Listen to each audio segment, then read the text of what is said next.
si Eddie ay pinanood ang isang magkasintahan na naglalambingan sa may counter. Sa huli, tinanong ng lalaki kung may banyo sila. Sumagot si Eddie nang wala, dahil naisip niyang gagamitin lang ito ng dalawa para magpalakpakan. Tinawag ng kasintahan ng babae si Eddie na talunan nang patuloy siyang tumanggi sa kanilang hiling. Pagdating sa kanyang apartment, nadatnan niya ang kanyang kaibigang si JT na nakikipagpalakpakan kay Alay sa kanyang kama. Naiinis, sinabi niya sa kaibigan na hindi pa nga siya nakakapagpalakpak sa sariling kama at kakapalit lang niya ng bedsheet.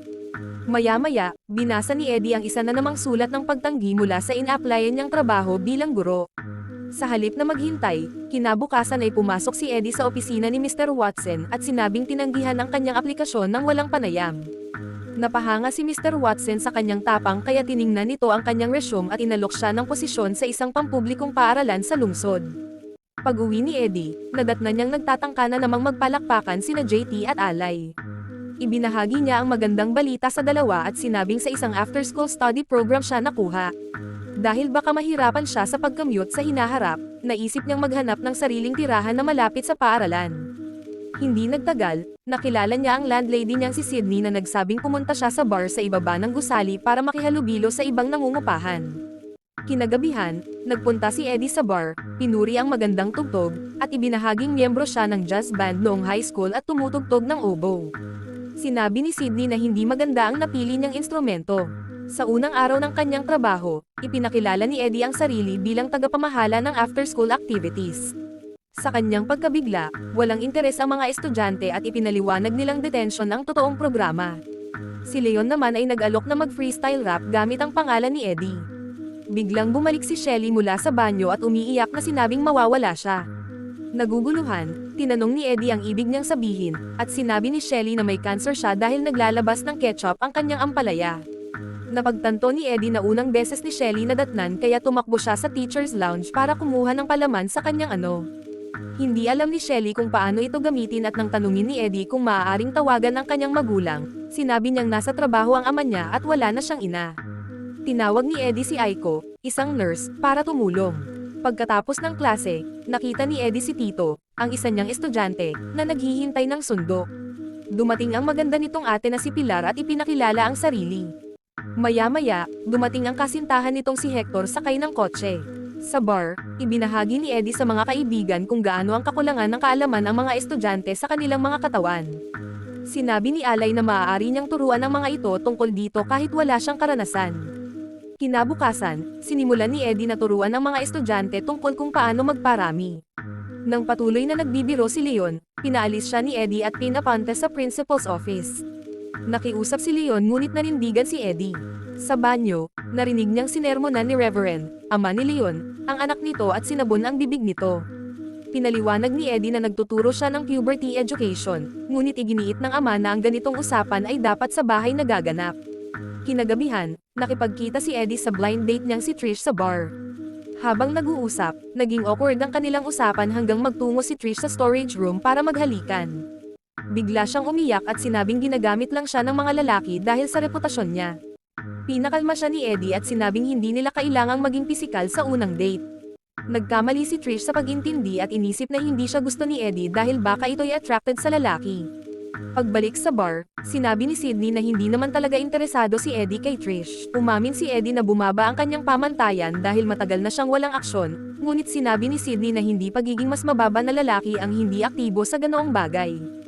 Kinabukasan, tinuruan ni Eddie ang mga estudyante ng mga sakit na maaaring makuha sa pakikipagpalakpakan at ang kahalagahan ng paggamit ng proteksyon. Nang dumating si Pilar pagkatapos ng klase, inanyayahan niya si Eddie na maghapunan sa kanilang bahay upang makilala ang kanilang ina. Sa hapunan, nakilala ni Eddie ang ina ni Pilar na si Lupe. Dumating si Hector at ipinakilala ni Pilar ang dalawa. Habang nag-aayos ng mesa, sinabi ni Pilar na DJ siya at inimbita si Eddie sa kanyang show. Napansin ni Hector na tila interesado si Eddie kay Pilar at pabirong tinanong kung bakit siya naroon. Habang lasing na si Eddie, tila nagiging mas komplikado ang sitwasyon. Habang kumakain, nagbuhos ng tubig sa mukha si Eddie upang mahimasmasan. Napansin ni Hector ang maputlang mukha niya at hinamon siyang kainin ang mata ng isda. Kinain ito ni Eddie ngunit agad niyang pinagsisihan nang masuka siya sa harap ni Lupe. Dahil sa kahihiyan, tumakbo siya palabas ng bahay at dumiretso sa bar. Kinabukasan, Hiningi ni Eddie ang tulong ni JT at Alay upang turuan ang mga estudyante kung paano maayos na makipag-usap. Pagkatapos ng klase, napagtanto ng magkasintahan na totoo ang sinabi ni Eddie tungkol sa kakulangan ng kaalaman ng mga estudyante sa kanilang katawan at relasyon. Makalipas ang ilang araw, habang naglalakad sina Eddie at Tito sa labas ng paaralan, dumating si Pilar at ibinahaging naghiwalay sila ni Hector dahil sa pagiging possessive nito.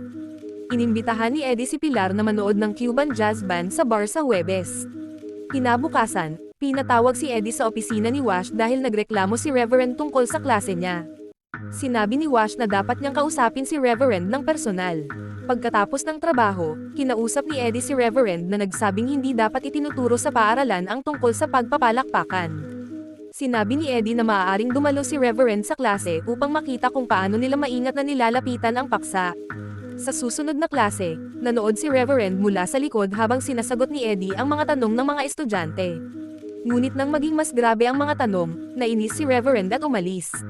Sinundan siya ni Eddie, ngunit sinabi ni Reverend na hindi tama ang pagtuturo nito dahil inuudyukan lamang nito ang masamang ugali ng mga mag-aaral. Pagkatapos ng klase, humingi si Tito ng supot ng ice candy kay Ed, sinasabing handa na ang kasintahan niyang makipagpalakpakan. Nang malaman ito ni Pilar, nagalit siya at sinabing dapat sinabi ito ni Eddie sa kanya upang mapigilan niya ang kapatid. Nang maglaon, nadatnan nilang magkasama si Tito at Margarita sa sala. Pinaalis ni Pilar si Margarita at si Eddie upang kausapin si Tito. Habang pauwi, hinarap si Eddie ni Hector at sinaktan siya dahil sa muling pakikipag-date kay Pilar.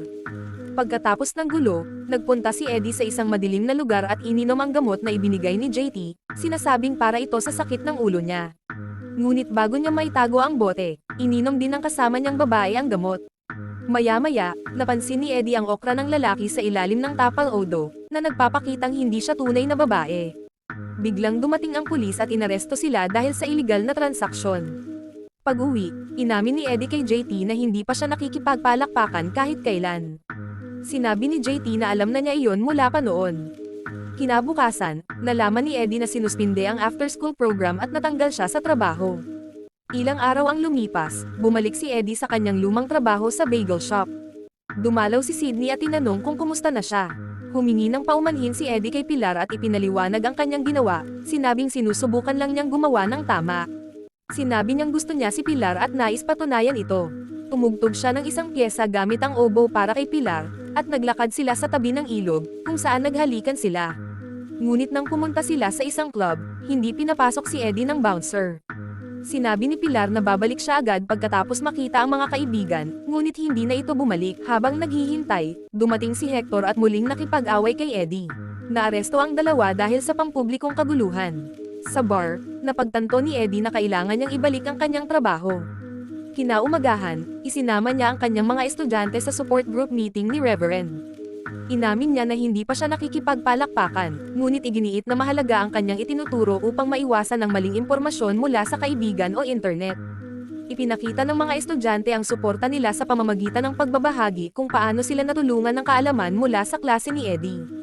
Sa wakas, naunawaan ni Reverend ang kahalagahan ng klase at pinayagan itong magpatuloy.